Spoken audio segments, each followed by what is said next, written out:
Hello, and welcome to another edition of The Gist. I am your host, Chris Vetrano, here to break down all the things happening in pop culture this week.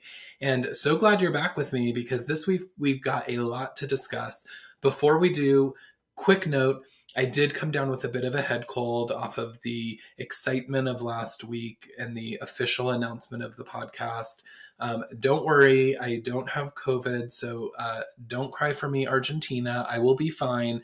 But if you hear a little congestion in my voice, that's what's going on. But we're going to get right to it because, like I said, so much going on. First of all, Oscar nominations announced this week. A couple of surprises. Tom Cruise not up for Best Actor.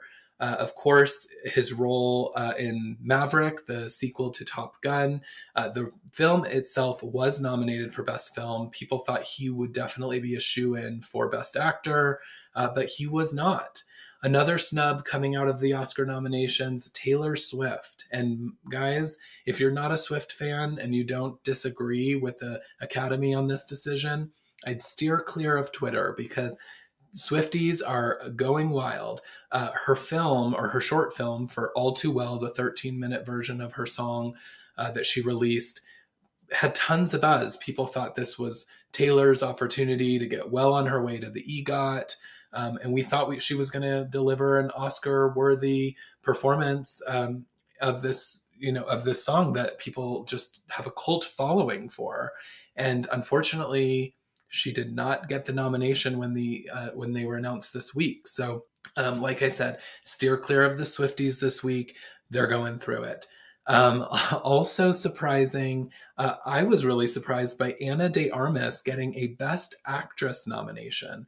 Okay, guys, if you have not seen the film Blonde, where Anna, of course, plays Marilyn Monroe, but the whole thing is just so confusing. First of all, I'm a huge Marilyn Monroe fan. I definitely am fascinated by anything to do with her life. So I couldn't wait to see the film, only to find out that the film is, while it's inspired by Marilyn's story, none of it is actually really factual. And they take a lot, and I'm saying a lot, of liberties to make the film really dark.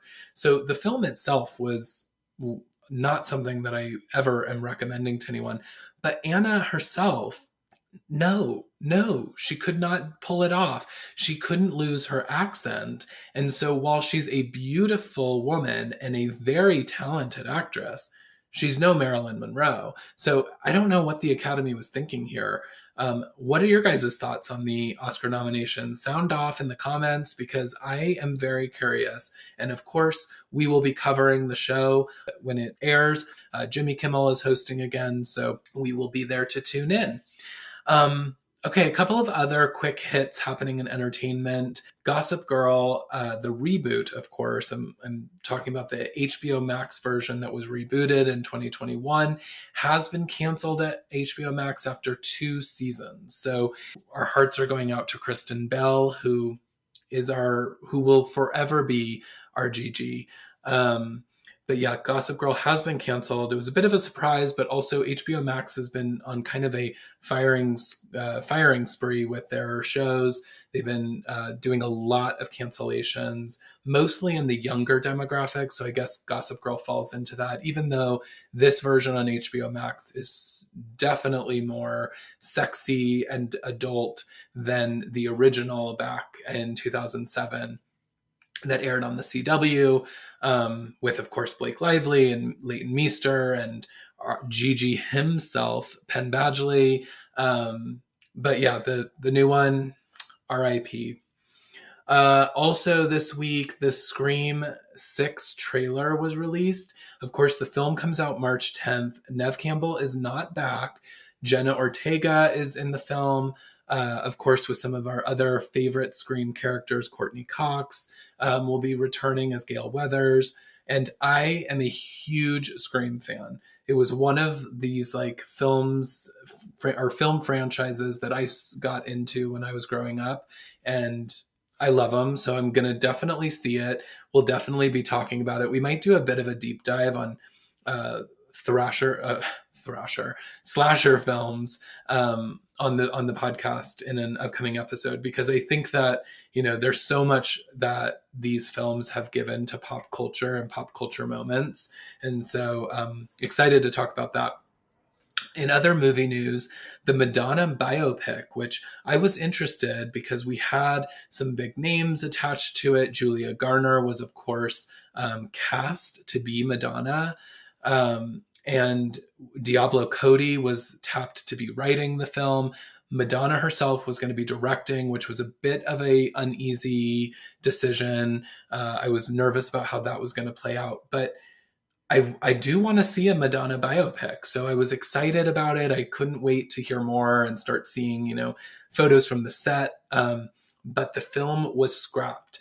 Madge announced this week that she's focused on her upcoming tour. Of course, I'm talking about the Celebration tour, and that she just doesn't have time, but that she is dedicated to telling her story of her life in a film in the future. So something tells me that there was more that happened behind the scenes there, but we will not get to see Julia Garner playing Madonna. What else? Kelly Clarkson, she is promising that her new album is coming after, a kind of a start-stop. She announced an album and then a Vegas residency, and then COVID hit and everything kind of went dark from her music career. Obviously, she's still thriving in everything else that she's doing, especially in those Wayfair ads. Get it, girl. And I can't wait for more Kelly music. She obviously also went through and announced her divorce during the time, so I feel like this is going to be a darker album. She has said that, some of the songs she felt like nervous to release because of the content of them and how painful and personal they actually are. So, but she did take to her socials, which she doesn't do often, to announce that and promise her fans that the music and the album was coming this year. So I can't wait. And if you know me, you know that I'm a huge Kelly Clarkson stan. So we will be doing a full Kelly Clarkson episode coming up in one of our deep dive diva episodes. So be on the lookout for that. We'll probably do that around the time of her album. And then also this week, or this last weekend, Aubrey Plaza and Sam Smith were on SNL. I'm just putting this as a note. Aubrey Plaza can do no wrong. She is like my new queen. I love everything that she's doing. I'm going and watching like all of her old interview clips. She's wacky. She's wild. She has like such a cool story too. She used to be a page at NBC. She worked on the set of SNL before she was an actress. And so it was a real cool thing to see her live her dream on that stage, hosting the show after her history there. And then Sam Smith, of course, delivered Unholy with a, I guess, surprise performance or surprise appearance from Kim Petras, who popped out under Sam's skirt for her verse. And Sharon Stone made a random cameo in his second performance. So if you haven't checked out the episode, it might be worth a watch.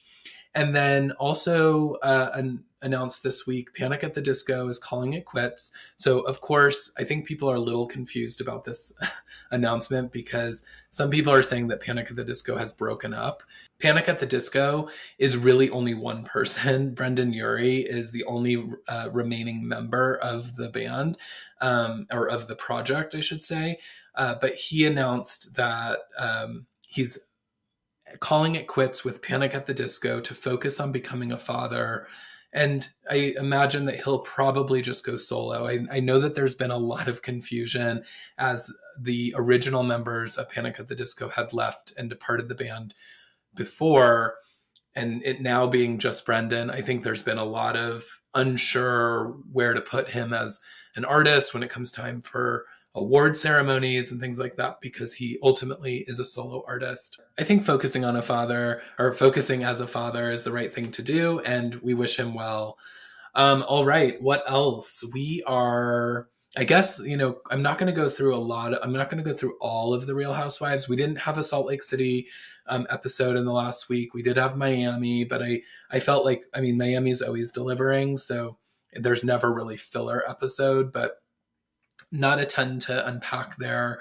The Potomac episode, though, was pretty wild. A lot of accusations coming to light, things we've been talking about for years.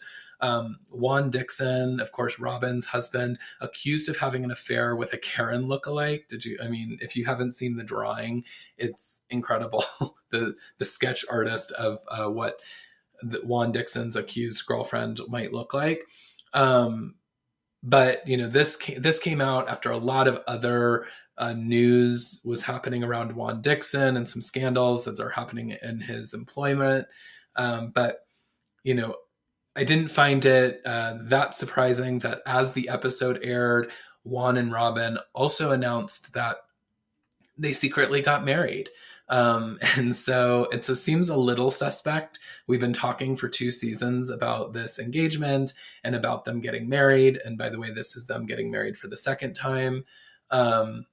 So it's been a little bit interesting to see it all kind of play out. But Juan, it was accused of having an affair, and then immediately following the episode, they made this big announcement that they were married. So congrats to them. Also, in retaliation of Karen making that accusation, of course, now Robin is showing her receipts about Karen's blue-eyed boyfriend, who she's having an affair with.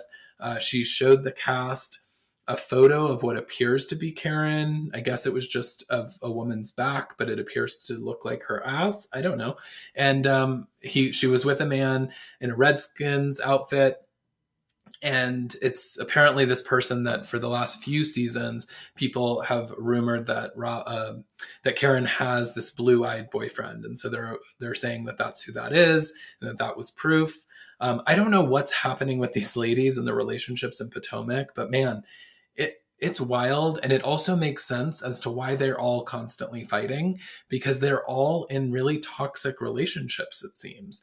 So, it makes for great TV, but I hope that they, figure out some of their personal stuff.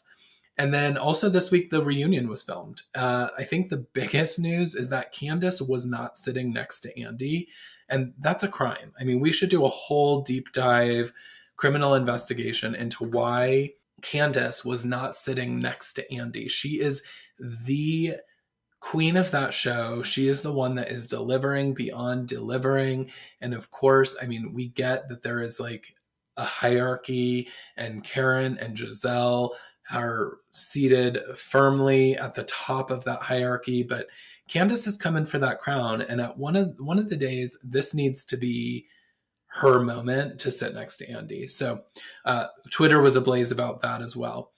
What else? So I did a poll online to see if I should watch Traitors, because I'm not a big gamer. I don't watch Survivor or Big Brother or any of those shows. But of course, Brandi Glanville and Kate Chastain and Reza, there was some, Bravo characters that were popping up on this show. And so I was a little interested to see what it was. And I've never run a poll where it was a landslide. This was 100% of people that took the poll said that I should watch it. And now I understand why. I raced through that show in like 2 days over the weekend. It was so good. I can't believe, if you're not watching it, you should, because it is so interesting. The premise of it is, it's this kind of like Clue-like whodunit murder mystery, and everybody's like deceiving each other. And it's so entertaining because it's something so unique and different. And like I said, I don't watch Big Brother and I don't watch Survivor, and I know that some of that same kind of like concept plays out, but the way in which this came to be was really great. I cannot stand Rachel from Big Brother. She was definitely not on my radar, and I don't want to see any more of her on TV. But since this is a fairly new show and the entire series is available on Peacock, I won't spoil too much of it, because I do think that you guys should go watch it. But I will say Brandi Glanville and Kate Chastain are incredible television. Kate revealed that there was a spinoff in the works for the two of them before she announced her pregnancy. So I'm really hoping that happens, because they need to be on television together. And Kate Chastain in general is also my queen. I feel like I've said that there's a lot of queens. Kelly Clarkson's my queen, Madonna's my queen, Candace is my queen, but Kate Chastain is a queen and she needs to be on TV more. So we've got to figure that out. But yeah, I'm super happy that I watched that. I think one of the biggest takeaways that I had from that show that will not be a spoiler is that none of these people can spell.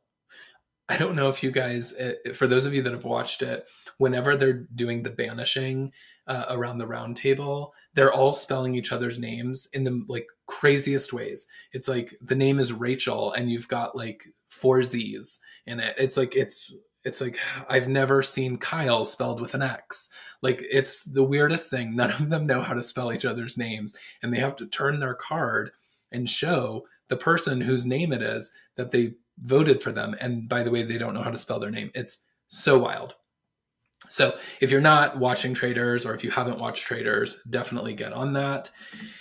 And then last, I think before we, part, where I watched the premiere of Real Friends of WeHo this week, and WeHo, No You Didn't should have been the title, because no.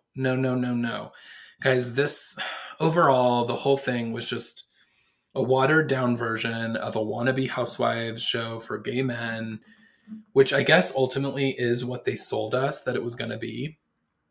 But this is like, it just went all wrong. It was, I don't even know, because Brad Goreski, like, I'm glad that he's back. I'm a big fan of Brad. I think that he's a good casting choice for a quality show that could have actually been kind of this like cool gay version or male version of Housewives. But like none of the stuff around him makes any sense. And this knee-high socks and lipstick look that he's rocking in the confessionals, it's too much. He's a stylist and they made him look like a clown. And quite frankly, he doesn't fit in with the rest of this group, and he isn't friends with these people. And that's ultimately, I think, what happened here, is that none of these people have a genuine connection. The drama feels really forced. And then they've added this element where they like talk about how they're like on a show, and you see cameras like at a party, you're like seeing the cameras all around them. And so they're like trying to break the fourth wall, but they're doing it in a way that's just like proving that it's really artificial. So I don't know. It's really strange. Todrick Hall is on the show. All he's trying to do is clean up his image after being canceled. I mean, Brad has clearly like been brought in to bring Todrick back. It's a bit strange, guys. It's just, it doesn't play. It's like, I don't see these two people really kikiing and having a great time. They just feel on different levels. Brad is certainly too mature for a Todrick Hall. And I don't know, that played out really weird. Then Curtis Hamilton is another one of the characters. Curtis has been in he's been in a lot of roles, but most famously in Insecure with Issa Rae, who is in the first scene with him. And then we find out that he's like not even out. So this was his way of coming out, but he's wearing like a blazer with no shirt on under it. And it's like, they've really gayed him up. And it's like, well, if you want us to believe that you've been playing a straight guy, like you got to look that part maybe before, or maybe we need to see you actually coming out. Maybe that's more interesting. But even like, he has this conversation with Issa Rae where he's telling her like, oh, girl, I know that when I told you I was doing this show that you were like, why are you doing a show like this? And it's like, he's already talking about how he's above the show, which is problematic. Like, if you don't want to be on the show, then don't be on the show. Then we go to James, and this is Jonathan Bennett's husband. Jonathan Bennett, of course, is from Mean Girls. He's the love interest of both Regina and Lindsay Lohan. Cady Heron, sorry, I said Regina, but Rachel McAdams and Lindsay Lohan's characters. So he's, a staple. People love him. And he came out, and so now he's kind of someone that the gays have claimed as their own with this huge cult following of Mean Girls. But James just kept talking about how, like, this is what it's like to be Jonathan Bennett's husband. And as Jonathan Bennett's husband, I'm doing this and I do that. And I'm like, does he do anything else? Because I didn't catch it. Like, I think that he's just clearly riding the coattails of his husband. And all of his scenes have just been about his husband and how his role revolves around him. And it's just very, very strange. And then you go to Dorian Renaud, who is like the business and brains of the show. Like, he has a successful business, but I didn't really understand why. He seems very unhappy to be there. First of all, he's like got instant stink face. The whole thing at the end of the first episode is that he is talking about how he has social anxiety and he doesn't feel like he gets along with anyone in the cast. And since COVID, he doesn't know how to talk to people. But then, so maybe that's part of what we're seeing. But he also just comes across as like, I don't want to be here because he talks about the paparazzi following him and that he needs bodyguards wherever he goes because he's a successful CEO. And it's like, okay, then you also probably shouldn't have been on this show if you are this above it. And so again, doesn't play. And then the last one is Joey, who is, I guess, an influencer. I have never heard of him, but man, the guy has the whitest teeth I've ever seen. And he mentioned at the beginning when he's first introduced that he's a playboy and that he's Joey the playboy, Joey that goes on a lot of dates, Joey with the big dick, Joey this, Joey that. And then his whole storyline is that he met the love of his life and that he's engaged. And that then they're like having an engagement party and talking about getting married. And I'm like, so not a playboy anymore. You're not that Joey. I don't know who you are. And again, okay, so guys, I've run through the entire cast. And if you couldn't tell, no. I'm not recommending the watch. I might watch it another episode just to see if we get legs. But I also found out that it only has like 6 episodes. So it's like, I don't know where we're going to go. This all just feels way too made up and there's nothing authentic or real about it. So it definitely should not have been called Real Friends of WeHo because there's nothing real. These are not friends. So WeHo, no, you didn't. Okay. And that's that. And so, guys, that's the gist on what's happening this week. Like I said, a short episode. I'm going to go nurse my head cold that I have right now and hopefully come back stronger than ever next week. But don't forget to rate and subscribe so you never miss an episode of The Gist. You can also follow me on Twitter and Instagram at CM Vetrano. I also just joined TikTok, so find me there. And of course, tune in next week when we're going to break down even more that's happening in pop culture. Thanks so much for listening, and I'm Chris Vetrano. Have a great week.